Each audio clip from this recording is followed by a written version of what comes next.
আসসালামু আলাইকুম, স্বাগতম জানাচ্ছি বিবিসি নিউজ আন্তর্জাতিক সংবাদে। শুরুতেই সংবাদ শিরোনাম, এরপর বিস্তারিত।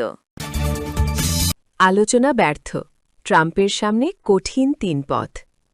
হরমুজ প্রণালী দিয়ে জাহাজ চলাচলে অবরোধের ঘোষণা ট্রাম্পের। মার্কিন ইসরায়েলি হামলায় ইরানে ২,০০০-এরও অধিক শিশু আহত। যুদ্ধবিরতি নিয়ে মন্তব্য, এরদোয়ানের সমালোচনায় নেতানিয়াহু। এখন বিস্তারিত। আপনি যদি ইসরায়েলের ধ্বংস চান এবং মুসলিমদের পাশে থাকেন, তাহলে ভিডিওতে লাইক করে চ্যানেলটি অবশ্যই সাবস্ক্রাইব করে দিবেন এবং আপনার মূল্যবান মতামত অবশ্যই কমেন্টে লিখে জানিয়ে দিবেন। আলোচনা ব্যর্থ, ট্রাম্পের সামনে কঠিন তিন পথ। যুদ্ধবিরতি নিয়ে পাকিস্তানের রাজধানী ইসলামাবাদে দীর্ঘ ২১ ঘণ্টার আলোচনা হয়েছে, কিন্তু ইরান আর যুক্তরাষ্ট্র কোনো পক্ষই কোনো চুক্তিতে যাওয়ার বিষয়ে সম্মত হতে পারেনি। তবে এই আলোচনা ব্যর্থ হওয়ার পর ট্রাম্প প্রশাসনের সামনে এখন ৩টি কঠিন পথ খোলা আছে। দ্বিতীয়ত, যুদ্ধ আবার শুরু করা, যা ইতিমধ্যে আধুনিক ইতিহাসে সবচেয়ে বড় জ্বালানি সংকট তৈরি করেছে। তৃতীয়ত, হরমুজ প্রণালীর নিয়ন্ত্রণ নিয়ে দীর্ঘ লড়াইয়ে জড়িয়ে পড়া। হোয়াইট হাউস জানিয়েছে পরবর্তী পদক্ষেপ ঘোষণা করবেন প্রেসিডেন্ট ট্রাম্প নিজেই। তিনি সাপ্তাহিক ছুটিতে ফ্লোরিডায় গেছেন। এর আগে মার্কিন ভাইস প্রেসিডেন্ট বলেছেন, আমরা আমাদের রেড লাইন স্পষ্ট করে দিয়েছি, কোন বিষয়ে ছাড় দিতে রাজি আছি সেটাও বলেছি, তারা আমাদের শর্ত মানতে রাজি হয়নি। বিশেষ দূত স্টিভ উইটকফের ভাষায়, ইরানের উচিত সহজভাবে আত্মসমর্পণ করা। হরমুজ প্রণালী দিয়ে জাহাজ চলাচলে অবরোধের ঘোষণা। ট্রাম্পের ইসলামাবাদে যুক্তরাষ্ট্র ও ইরানের আলোচনা ব্যর্থ হওয়ার কয়েক ঘণ্টার মাথায় হরমুজ প্রণালী দিয়ে জাহাজ চলাচলে অবরোধের ঘোষণা দিয়েছেন মার্কিন প্রেসিডেন্ট ডোনাল্ড ট্রাম্প।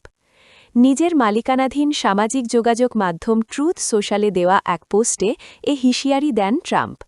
পোস্টে তিনি লিখেছেন, একটি পর্যায়ে হরমুজ দিয়ে সবাইকে ঢুকতে দেওয়া হবে এবং বের হতে দেওয়া হবে, এমন অবস্থানে পৌঁছাবো আমরা, কিন্তু ইরান সেটি হতে দিচ্ছে না। তবে হরমুজ প্রণালী দিয়ে প্রবেশ বা বের হওয়া যে কোনো জাহাজ অবরোধ করার প্রক্রিয়া অবিলম্বে শুরু করবে মার্কিন বাহিনী। ট্রাম্প আরও বলেন, আমি আমাদের নৌবাহিনীকে আন্তর্জাতিক জলসীমায় এমন প্রতিটি জাহাজকে খুঁজে বের করতে ও গতিরোধ করতে নির্দেশ দিয়েছি যারা ইরানকে টোল বা শুল্ক দিয়েছে। যারা বেআইনিভাবে টোল দেবে, গভীর সমুদ্রে তাদের কোনো নিরাপদ যাতায়াতের সুযোগ দেওয়া হবে না। আরেক পোস্টে ট্রাম্প উপযুক্ত সময়ে ইরানকে শেষ করে দেওয়ার হুমকি দেন। তিনি লেখেন, ওয়াশিংটন যুদ্ধের জন্য পুরোপুরি প্রস্তুত, উপযুক্ত সময়ে ইরানকে শেষ করে দেবে মার্কিন বাহিনী। উল্লেখ্য, গত ২৮ ফেব্রুয়ারি যুক্তরাষ্ট্র ও ইসরায়েল ইরানে হামলা চালায়। মূলত তখন থেকে হরমুজ প্রণালী কার্যত বন্ধ করে রেখেছে ইরান। মার্কিন ইসরায়েলি হামলায় ইরানে ২,০০০-এরও অধিক শিশু আহত। ইরানে যুক্তরাষ্ট্র ও ইসরায়েলি বাহিনীর হামলায় অন্তত ২,১১৫ শিশু ও কিশোর আহত হয়েছে। ইরানের জরুরি সেবা বিভাগের প্রধান জাফর মিয়াদাফার এ তথ্য নিশ্চিত করেছেন। ইরানের সংবাদ সংস্থা মেহের নিউজকে দেওয়া সাক্ষাৎকারে জাফর মিয়াদাফার বলেন, হামলায় আহত ১৮ বছরের কম বয়সী এসব ভুক্তভোগীর মধ্যে ১২৪ জনের বয়স ৫ বছরের নিচে, এমনকি আহতদের মধ্যে ২৪ জনের বয়স ২ বছরেরও কম। জাফর মিয়াদাফার আরও বলেন, হামলায় আহতদের মধ্যে প্রায় ৫,০০০ নারী রয়েছেন। এই হামলাগুলোর বেশিরভাগই চালানো হয়েছে তেহরান, খুজেস্তান, লারেস্তান, ইস্ফাহান, কেরমানশাহ এবং ইলাম প্রদেশে।